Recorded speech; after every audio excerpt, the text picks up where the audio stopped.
Bismillahirrahmanirrahim. Assalamualaikum warahmatullahi wabarakatuh. Alhamdulillah wassalatu wassalamu ala Rasulillah wa ala alihi wa sahbihi wa mawalah wa la hawla wa la quwwata illa billahi wa ba'd. Alhamdulillah, segala puja dan puji hanya milik Allah subhanahu wa ta'ala. Salawat dan juga salam kita hadiahkan kepada Rasul kita Nabi besar Muhammad sallallahu alaihi wa ala alihi wasallam. Alhamdulillah, walaupun cuaca di luar hujan, insyaallah hujan membawa rahmat kepada kita dan tidak menyurutkan untuk bertalabul ilmi. Tak lupa salawat dan juga salam kita hadiahkan kepada Rasul kita Nabi besar Muhammad sallallahu alaihi wa ala alihi wasallam. Pembahasan di malam hari ini kita akan membahas tentang perkara-perkara dari dosa-dosa yang mengakibatkan kefakiran dan kemiskinan kepada kita. Ma'asyiral muslimin yang dimuliakan Allah subhanahu wa ta'ala,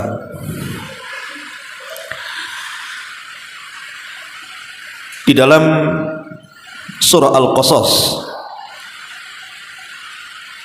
ketika Allah subhanahu wa ta'ala bicara tentang kisah Qarun, Allah subhanahu wa ta'ala berfirman, fakharaja ala qaumihi fi zinatihi, maka keluarlah Qarun kepada kaumnya dengan kemegahan dan kekayaannya. Qala alladhina yuriduna alhayata ad-dunya ya laita lana mithla ma utiya Qarun innahu ladhu haddin adhim. Maka orang-orang yang menginginkan kehidupan dunia, mereka berkata, mudah-mudahan kita mempunyai harta kekayaan seperti yang telah diberikan kepada Qarun. Sesungguhnya dia benar-benar mempunyai keberuntungan yang sangat besar. Wa qala alladhina utul ilma wailakum thawabullahi khairun liman amana wa amila salihan wa la yulaqaha illa sabirun. Tetapi orang-orang yang dianugerahkan pengetahuan ilmu berkata, celaka kalian, ketahuilah bahwa pahala Allah lebih baik bagi orang-orang yang beriman dan mengerjakan kebaikan, dan pahala besar itu hanya diperoleh orang-orang yang bersabar. Fa khassafna bihi wa bidarihi al-ardha fama kana lahu min fi'atin yansuruna min dunillah wa ma kana minal muntasirin wa asbaha alladhina tamannaw makanahu bil amsi yaqulun wa ka'anna allaha yabsutur rizqa liman yasha' min ibadihi wa yaqdiru laula an manna allahu alaina la khasafa bina wa ka'annahu la yuflihul kafirun. Maka kami benamkan Qarun bersama rumah-rumahnya ke dalam bumi, maka tidak ada baginya satu golongan pun yang akan menolongnya selain Allah, dan dia tidak termasuk orang-orang yang dapat membela diri. Dan orang-orang yang kemarin mengangan-angankan kedudukan Qarun, tiba-tiba mereka berkata, duhai, benarlah kiranya Allah yang melapangkan rizki bagi sesiapa yang dikehendaki di antara hamba-hambanya, dan juga membatasi bagi sesiapa yang dikehendakinya di antara hamba-hambanya. Sekiranya Allah tidak melimpahkan karunia-Nya kepada kita, tentu Dia telah membenamkan kita pula seperti Qarun. Aduhai, benarlah kiranya tidak ada keberuntungan bagi orang-orang yang mengingkari nikmat Allah subhanahu wa ta'ala. Ma'asyiral muslimin wal muslimat rahimani wa rahimakumullah, penggalan kisah Qarun ini memberikan inspirasi kepada kita bahwa harta itu memang menyilaukan manusia. Lihat orang-orang yang memandang harta Qarun di zaman Qarun, mereka menginginkan seperti yang dimiliki Qarun. Makanya mereka mengatakan, ya laita lana mithla ma utiya Qarun. Duhai kiranya Allah Subhanahu wa taala memberikan seperti yang Allah berikan kepada Qarun juga diberikan kepada kami. Begitulah orang-orang ketika memandang harta, pasti mereka menghendaki harta yang dimiliki orang lain. Seperti itulah Allah anugerahkan kepada mereka, seperti itu pula Allah anugerahkan kepada kita.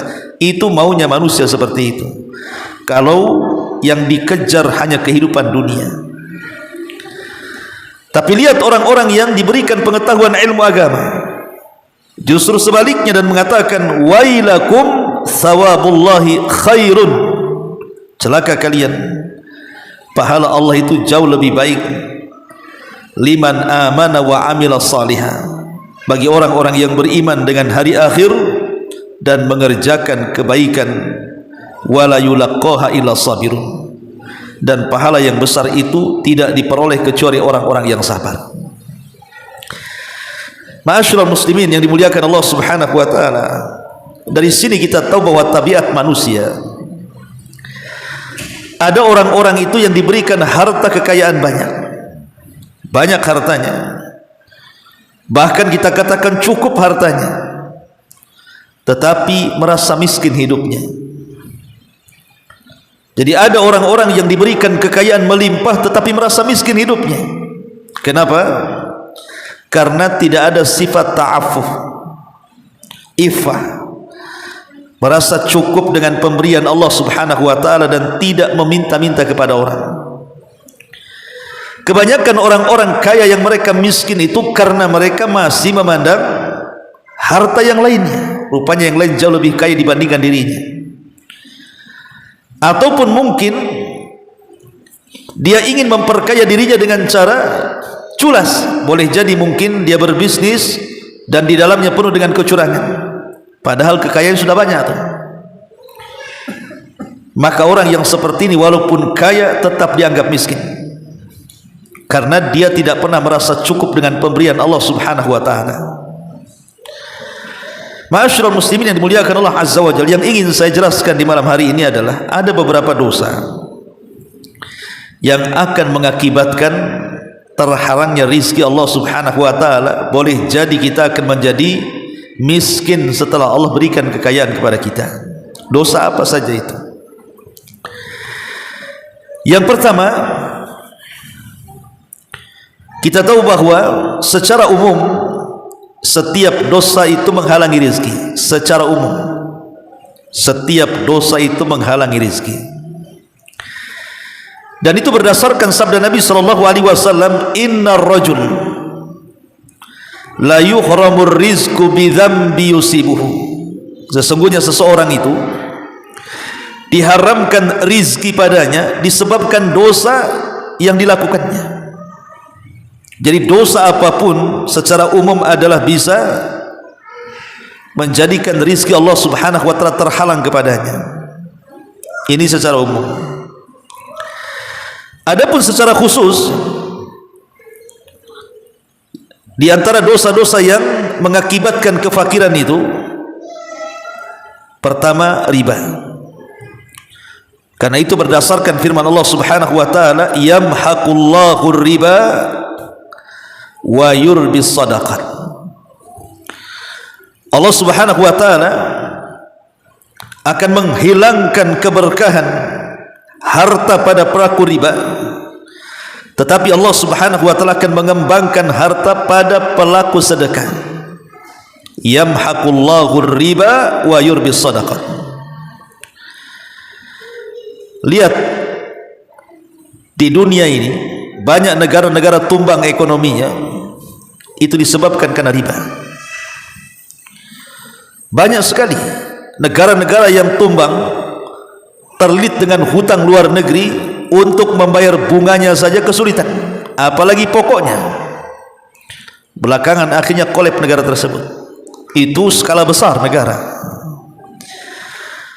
skala pribadi, individu, sudah kita saksikan di masyarakat kita, orang-orang yang pinjam uang di penjol-penjol itu, pinjol atau penjol tuh, kurang lebih lah ngomongnya, atau rentenir lah senangnya kan. Lihat, ketika mereka tidak sanggup kemudian membayar, sampai di antara mereka ada yang gantung diri juga. Ya, karena Allah Subhanahu wa taala sudah memberitahu dalam Quran loh. Rasul 14 abad yang silam sudah diberitahu oleh Allah Subhanahu wa taala, yamhaqullahu riba wa yurbi sadaqat. Maka kalau ingin terhindar dari kefakiran dan kemiskinan, jauhi riba. Ini dosa yang pertama. Dosa yang kedua, az-zina, berzina. Nabi SAW mengatakan dalam hadis Abdullah bin Umar radhiyallahu an, dari Nabi SAW, az-zina yurithul faqra. Zina itu bisa mewarisi kefakiran. Zina itu bisa mewarisi kefakiran, karena zina itu syahwat. Terkadang ada orang yang berani membayar berapapun untuk melakukan zina. Dia bekerja dari tanggal 1 sampai tanggal 30. Setelah gajian terkena syahwat zina, habis gajinya untuk berzina saja. Belum lagi kemudian mewarisi dengan berbagai macam penyakit, naudzubillah, yang sampai hari ini juga obatnya belum diketemukan, penyakit AIDS. Ini yang kedua. Kemudian yang ketiga, naqsul mikyal, mengurang-urang takaran dan timbangan. Karena Nabi SAW mengatakan dalam sebuah hadis, kata Nabi SAW, tidaklah sebuah kaum itu mereka mengurang-urang takaran dan juga mengurang-urang timbangan. Allah Subhanahu wa taala akan menimpakan 3 hukuman. Apa 3 hukuman itu? Pertama, Allah Subhanahu wa taala akan memberikan kepada mereka syiddatil mauna, sulitnya ekonomi. Sulitnya ekonomi. Yang kedua, akan ditimpa kepada mereka sinin paceklik yang berkepanjangan. Dan yang ketiga, kezaliman penguasa juga akan dikuasakan kepada mereka. Jadi orang-orang yang curang dalam dagang, kata Nabi SAW, malam yang kusul mikyala wal mizan, tidaklah manusia mengurang-urang takaran dan timbangan, illa ukhidu bis sinin wa syiddatil maunati wa jawri sultan, kecuali akan ditimpakan kepada mereka paceklik yang berkepanjangan atau susahnya ekonomi, atau dikirim kepada mereka penguasa zalim. Subhanallah, 1 dosa 3 azab. Dosanya 1, mengurang-urang takaran, mengurang-urang timbangan, mengurang-urang meteran, curang dalam dagang. Tapi Allah kuasakan 3 azab. Pertama paceklik, yang kedua susahnya ekonomi, yang ketiga dikuasakan para pemimpin zalim. Maka ketika kemudian curang dalam berdagang, hakikatnya bukan membawa keuntungan, hakikatnya membawa kerugian, dan itu sebab kefakiran. Ini yang ketiga. Yang keempat, qat'ur rahim, memutus silaturahim. Karena orang-orang yang menyambungkan silaturahim itu sebab diluaskan rizki. Mafhum mukhalafahnya berarti orang yang memutus silaturahim bisa menyempitkan rizki. Kata Nabi SAW, man ahabba an yubsata lahu fi rizkihi wa yunsa'alahu fi atharihi falyasir rahimahu. Barang siapa yang hendak diluaskan rizkinya, wa yunsa'alahu fi ajalihi, dan dipanjangkan umurnya, falyasir rahimahu, hendaklah dia menyambungkan silaturahim. Kemudian juga di antara dosa yang kelima adalah kufur nikmat. Ketika kita tidak mengakui nikmat itu datang dari Allah, maka ini penyebab besar kefakiran. Karena Allah Subhanahu wa taala mengatakan, la in syakartum la azidannakum wa la in kafartum inna adzabi lasyadid. Kalau kalian bersyukur akan nikmat yang Allah anugerahkan kepada kita, Allah katakan la azidannakum, ku tambah nikmat kalian. Tapi jika kalian kufur, maka ku persiapkan azab yang pedih bagi kalian. Lihat kisah tadi Qarun. Karena kekufuran dia kepada nikmat Allah Subhanahu wa taala, tidak menasabkan nikmat kepada Allah, justru menasabkan nikmat kepada dirinya. Dan dia mengatakan innama utituhu min ilmin indi, kekayaan ini kudatangkan karena kecerdasanku. Maka Allah mengatakan wa khasafna bihi wa bidarihil ardh, kami tenggelamkan Qarun dan seluruh kekayaannya, menunjukkan bahwa kufur nikmat membawa kefakiran. Ma'asyiral muslimin yang dimuliakan Allah Subhanahu wa taala, atau disebabkan perkara lain. Jadi yang menghalangi seseorang itu untuk kaya dan menyebabkan kefakiran itu, selain daripada 5 maksiat ini, boleh jadi mungkin seorang hamba mereka hanya berpegang kepada tawakal dan tidak mengambil sebab. Kalau hanya tawakal saja ikhwan, tapi tidak mengambil sebab, enggak mungkin orang itu kaya-kaya, tetap aja miskin dia. Hari-hari ke masjid berdoa kepada Allah, ya Allah berikan kekayaan, luaskan rizki, mudahkan pekerjaan, tapi jogrok terus di masjid, tidak pernah keluar. Tiap hari dari pagi sampai sore di masjid, besoknya gitu lagi, tidak mau kerja. Kita tidak mengingkari rizki Allah itu ada 2. Ada yang datang tanpa usaha, ada yang datang dengan usaha. Memang rizki Allah itu ada 2 tadi. Ada yang datang tanpa usaha, ya memang tanpa usaha pun tetap saja Allah kasih makan kepada kita lewat orang lain. Tetapi ada rizki itu juga yang harus diupayakan. Itulah yang disebut dengan akhdhu bil asbab, mencari sebab. Dan Rasul mengatakan 99% rizki Allah itu ada di perniagaan. Mengambil sebab jadi peniaga, ya. Kemudian juga kebakhilan. Bakhil ini sebenarnya ikhwan bukan malah memperkaya diri, justru menjadikan penyebab kefakiran. Karena hakikat orang bakhil itu dia fakir walaupun dia kaya, karena hatinya terikat dengan dunia, merasa kurang sehingga kalau diinfakkan itu takut habis tuh. Itulah fakirnya orang bakhil itu. Padahal bakhil itu tidak akan merubah takdir, sebagaimana infak juga tidak akan merubah takdir. Justru orang infak ditambah pula hartanya. Karena pikiran orang bakhil itu biasanya kalau saya infakkan habis uang saya. Itu paradigma sekuler namanya. Kalau dikeluarkan 1000 hilang 1000. Itulah orang bakhil. Padahal rizki Allah itu sudah ditentukan, tidak mungkin berkurang karena kebakhilan, enggak mungkin berkurang. Enggak mungkin bertambah karena kebakhilan, dan tidak mungkin berkurang karena diinfakkan. Itu kaidahnya. Ya.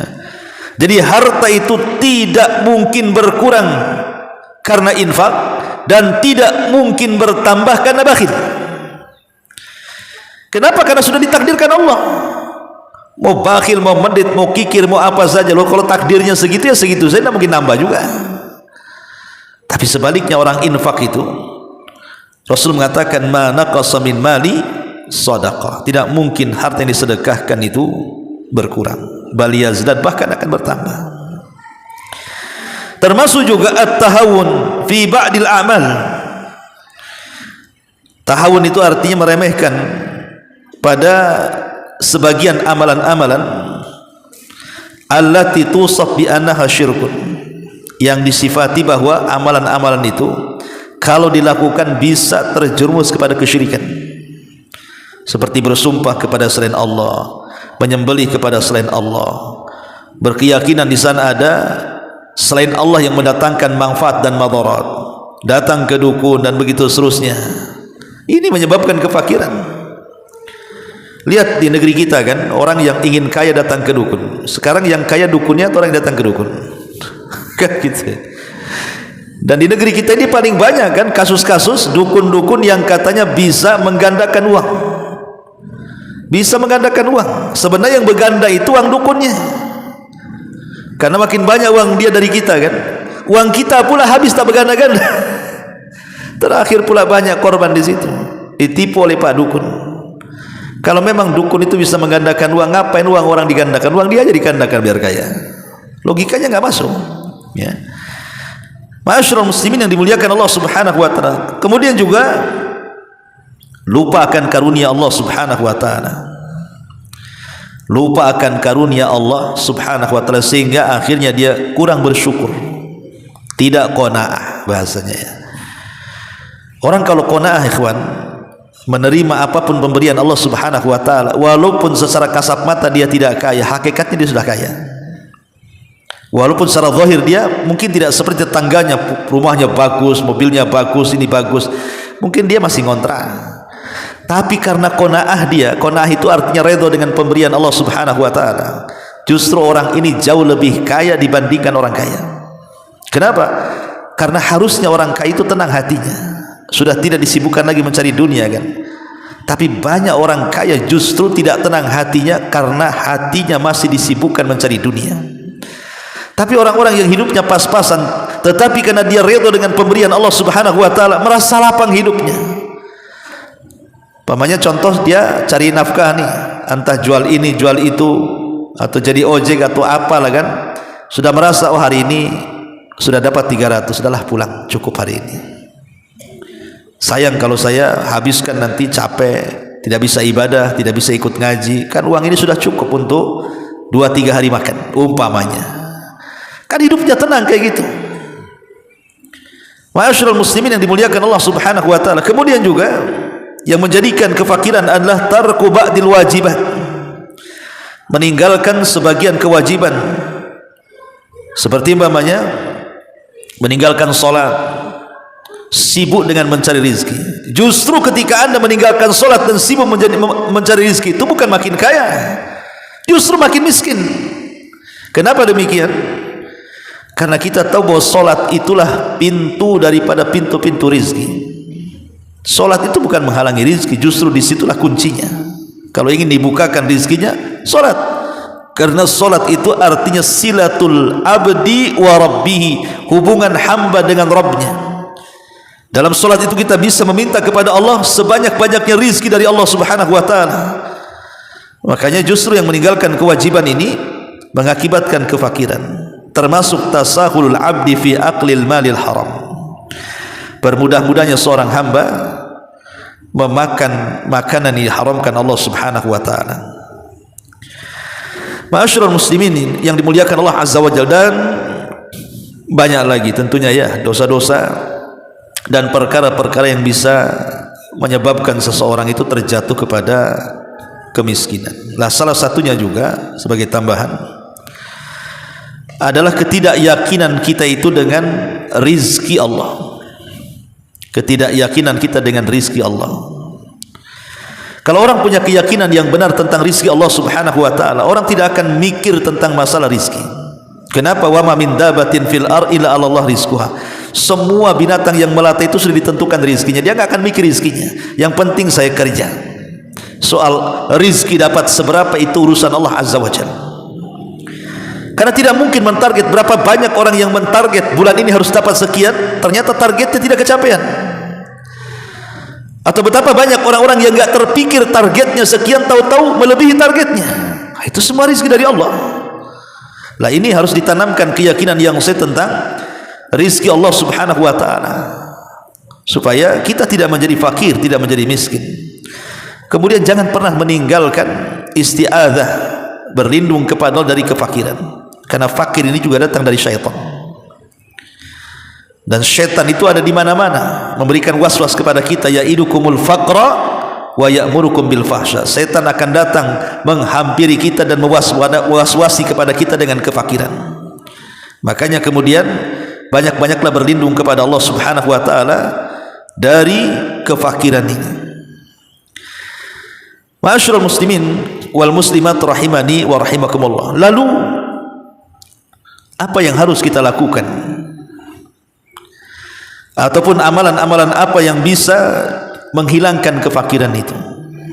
Yang pertama, tahqiqut taqwa. Wujudkan takwa. Kita tahu wasiat yang terakhir dalam Quran apa? Takwa. Karena ayat yang terakhir turun itu wattaqu yauman turja'una fihi ilallah. Bertakwalah kepada Allah karena sebuah hari yang semua manusia akan kembali kepada Allah. Ini akhir surat, ya, akhir ayat yang turun kepada Nabi. Dimulai dengan kata-kata wattaqu, bertakwa. Dari sini kita tahu bahwa takwa itu akhir wasiat Quran. Takwa itu akhir wasiat Quran. Dan Allah Subhanahu wa taala di banyak ayatnya menjelaskan tentang hakikat takwa itu mendatangkan kekayaan. Lihat ayat secara umum Allah mengatakan apa? Walau anna ahlal qura amanu wattaqau la fatahna alaihim barakatim minas samai wal ardh. Kalaulah penduduk negeri itu mau beriman dan bertakwa, kami buka kepada mereka berkah langit dan bumi. Ini secara umum. Adapun secara khusus Allah mengatakan apa? Wa man yattaqillah yaj'al lahu makhraja wa yarzuqhu min haitsu la yahtasib. Siapa yang bertakwa kepada Allah Subhanahu wa taala, maka dia akan dicarikan setiap kesulitannya jalan keluar dan akan diberikan rizki dari arah yang tidak disangka-sangka. Ma'asyiral muslimin yang dimuliakan Allah Azza wa Jalla, dahulu ada seorang ulama salaf, saya lupa namanya, ulama salaf ini, kalau tidak Al-Asma'i atau Al-Imam Al-Asam, siapa, wallahu a'lam. Yang jelas bahwa ulama ini hidup di satu daerah. Jadi dia kepikiran ingin berangkat haji. Ulama salaf ini ingin berangkat haji. Masalahnya dia tidak punya biaya, tapi keinginan dia ingin berangkat haji itu besar sekali, karena kerinduan kepada Ka'bah itu sudah menyelimutinya dan dia ingin berangkat haji. Tapi keluarganya melarang dan mengatakan bahwa kalau engkau berangkat haji, siapa yang akan memberikan rizki kepada kami? Engkau yang kerja. Kalau engkau pergi, siapa yang bekerja di rumah ini? Tetapi ada salah satu putrinya meyakinkan ayahnya yang merupakan ulama ini, pergi saja wahai ayahku, Allah Subhanahu wa taala pasti akan memberikan rizki yang lain kepada kita. Akhirnya betul-betul mendapatkan nasihat dari anak putrinya, salah satu anak putrinya ini, tenang dia, berangkatlah dia pergi haji dengan modal pas-pasan. Setelah kemudian dia pergi haji, akhirnya mulailah kemudian bekal yang ditinggalkan di rumahnya itu mulai menipis. Maka kemudian keluarganya yang lain menyalahkan anak putrinya ini, yang mengatakan kepada ayahnya, pergi saja wahai abi, karena rizki kita ditanggung Allah, katanya. Dimarahin sama keluarganya, sama saudara-saudaranya, gara-gara kamu, bapak kita pergi, kita nanti ini 2-3 hari lagi mau makan apa ini, katanya. Jadi disalahkan dia. Rupanya ketika itu sang khalifah sedang berjalan-jalan dan sampailah di kampung ulama tadi. Sang khalifah ini dengan ajudan-ajudannya itu sedang safar sampai di desa itu. Lalu Allah takdirkan kehabisan bekal, maksudnya kehabisan makanan, stok makanan dan minuman. Jadi dia ingin meminta air bersih ke salah satu warga yang ada di kampung itu. Maka kemudian di antara sang khalifah ini memberitahu bahwa ini kampung ulama fulan.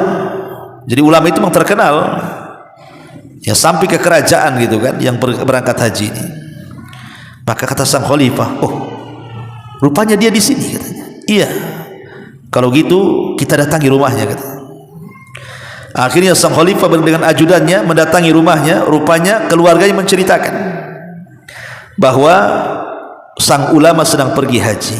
Lah, sang khalifah ini melihat kondisi rumahnya sangat kesian, tidak ada barang-barang berharga dan nampak sedang kekurangan dan hajat kepada kebutuhan hidupnya besar. Akhirnya sang khalifah mengatakan kepada ajudan-ajudannya, kita sudah sampai di desa ini, kalau kalian ingin memuliakan ulama ini, ayo kita urunan, kita kasih uang biar dia layak hidupnya dan juga keluarganya. Akhirnya urunan, kemudian diberikan uang untuk keluarga itu. Kalau khalifah pergi, apa kata si putrinya tadi yang sudah disalahkan tadi? Lihat, apa kataku, katanya, rizki kita itu ditanggung Allah, katanya. Dibayangkan, ya kan? Ma'asyiral muslimin yang dimuliakan Allah Subhanahu wa taala. Bahkan kalau tidak salah di zaman siapa ya? Khalifah Imam Malik Abu Hanifah, saya lupa. Jadi ada seorang wanita ini miskin.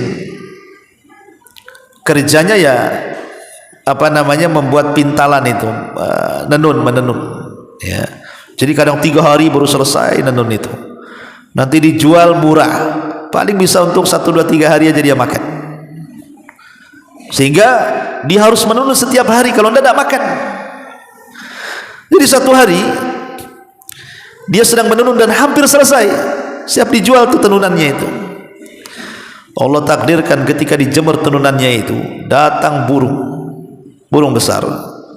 Diambillah tenunan ini, dibawa terbang. Mau dijual hilang lah, dibawa terbang burung. Akhirnya menangislah wanita ini, karena kainnya dibawa terbang burung. Mungkin mau untuk sarang dia atau kan, nggak tahu juga kan. Jadi akhirnya kemudian dia mengadu kepada Imam Malik ke Abu Hanifah, antara itulah, lupa saya kisahnya, tapi antara Imam Malik atau Abu Hanifah mengadu kepada salah seorang ulama ini tentang kenapa kok sial sekali dia gitu kan. Sudah capek-capek 3 hari nenun, tiba-tiba kemudian tenunan itu diambil burung, apa seperti nasibku. Maka sang ulama mengatakan dan menenangkan, tidak, rizki itu ditanggung Allah. Kalau memang itu rizkimu, tidak akan kemana, katanya. Tiba-tiba selepas itu datanglah 3 orang kepada imam ini, pada sang ulama ini, kemudian menceritakan tentang perjalanan dia. Jadi dia 3 orang ini seorang peniaga, orang kaya, peniaga, berada di perahu. Qadarullah kemudian perahunya bocor, bolong dan hampir tenggelam. Ketika kemudian sibuk membuang air dari perahu itu karena tidak ada barang-barang untuk menyumpelnya, tiba-tiba jatuh dari langit kain. Rupanya kain itu kain yang dibawa burung tadi, jatuh ke kapal itu. Masya Allah, ini 3 pengusaha tujar ini beruntung sekali. Langsung diambil kain itu, disumpelkan ke perahunya, selamatlah 3-tiganya. Kemudian datanglah kepada sang imam dan mengatakan, ya imam, kami bertiga hampir mati kalau bukan karena kain, dibawa kain ini, dan kami sudah bersumpah. Siapa pemilik kain ini, katanya. Kami sudah bersumpah akan memberikan setiap kami 1000 dinar. Berarti kalau 3 orang ya 3000 dinar. Kata wanita, itu kainku itu yang dibawa burung kan. Akhirnya dia dapat 3000 dinar tuh, kainnya balik, dapat lagi 3000 dinar kan. Rizki itu datang dari Allah, bukan dari siapa-siapa. Rizki itu datang dari Allah. Kalau Allah berkehendak, Allah bisa membuat orang kaya mendadak. Sebagaimana kalau berkehendak Allah buat dia miskin mendadak pun bisa. Itulah ma'asyiral muslimin, karena tadi taqwallahi azza wa jalla. Yang kedua, ya, as-sadaqah, memperbanyak sedekah. Memperbanyak sedekah itu, sekali lagi, kalau kita yakin dengan sedekah itu bisa mendatangkan rizki, insyaallah ini mujarrab, ya, terbukti itu kan. Banyak kok para pedagang-pedagang kaya raya itu, mereka usahanya berkah luar biasa, rupanya karena mereka rajin sedekah. Karena Nabi SAW yang mengatakan, mana naqasa min mali sadaqah bal yazdad bal yazdad bal yazdad. 3 kali Rasul mengatakan bal yazdad. Tidak mungkin berkurang harta yang disedekahkan, bahkan bertambah dan bertambah. Ini yang kedua. Kemudian yang ketiga, al-ibtiad anidz dzunub, jauhi dosa. Karena tadi saya katakan di awal, dosa inilah yang menyebabkan kefakiran. Maka ketika kita berusaha menjauhi dosa, maka itu sebab terbukanya kekayaan. Kemudian juga at-taqarrub ila Allah bid-du'a, mendekatkan diri kepada Allah Subhanahu wa taala dengan doa. Minta kepada Allah, bangun pada setiap sepertiga malam akhir di waktu-waktu mustajab di tempat-tempat mulia, minta agar diluaskan rezekinya. Maka Allah Subhanahu wa taala tidak mungkin menyia-nyiakan hamba-hamba yang berdoa. Kemudian juga at-tawakkul, bertawakallah kepada Allah Subhanahu wa taala, sandarkan hati hanya kepada Allah, jangan meminta kecuali kepada Allah. Jangan menyandar kecuali kepada Allah. Siapapun yang bersandar kepada selain Allah, pasti dia tidak mungkin sukses dunia dan akhirat. Maka sandarkan kepada Allah subhanahu wa ta'ala, termasuk birrul walidain. Berbuat baik kepada orang tua yang orang tuanya masih hidup, itu sebab kekayaan. Tapi sebaliknya, orang yang durhaka kepada orang tua, justru itu sebab dihilangkan berkah dalam rizki, terkadang bisa sampai kepada taraf kefakiran. Naudzubillah. Termasuk juga al-budu an akli malil haram, jauhi memakan harta yang diharamkan Allah subhanahu wa ta'ala, karena itu akan menghilangkan berkah, bahkan bisa mengakibatkan kefakiran. Kemudian juga as-sidqu baina syurakah, jujur ketika bermuamalah, karena Rasul mengatakan apabila dua orang berjual beli, kalau dua-duanya jujur, burikalahuma, Allah berkahi rizki keduanya, artinya Allah tambah rizki keduanya. Termasuk juga al-qiyam bil a'mal fil awqatil baqirah. Kalau ingin kaya, ya bangun pagi-pagi ketika barokah itu turun. Rasul mengatakan Allahumma barik li ummati fi bukuriha, ya Allah berkahi umatku di waktu pagi. Berarti orang yang bangun di waktu pagi diberkahi hartanya. Diberkahi artinya bisa dalam bentuk diluaskan hartanya, atau mungkin hartanya tidak banyak tetapi cukup bagi kehidupannya karena berkah. Karena kaya itu bukan karena zahir banyak harta, kaya itu adalah ghinal qalbi, karena hati yang kaya sehingga harta sedikit menjadi cukup bagi dia. Tapi ketika kemudian hati sudah tidak kaya, hati pula miskin, maka walaupun kekayaan ada di tangannya percuma saja, karena dia tidak pernah merasa kaya. Sebagaimana yang sudah jelaskan di muqaddimah tadi, ada orang kaya tapi tidak merasa kaya, miskin terus. Tapi ada orang miskin seolah-olah dia orang kaya, karena dia redha dengan pemberian Allah subhanahu wa ta'ala. Wallahu a'lam bishawab. Ini diantara dosa-dosa yang mengakibatkan kefakiran dan tercegahnya rizki Allah subhanahu wa ta'ala. Mudah-mudahan yang sedikit ini bermanfaat. Subhanaka wa bihamdika asyhadu an la ilaha illa anta astaghfiruka wa atubu ilaik. Allahu ta'ala alam. Assalamualaikum warahmatullahi wabarakatuh.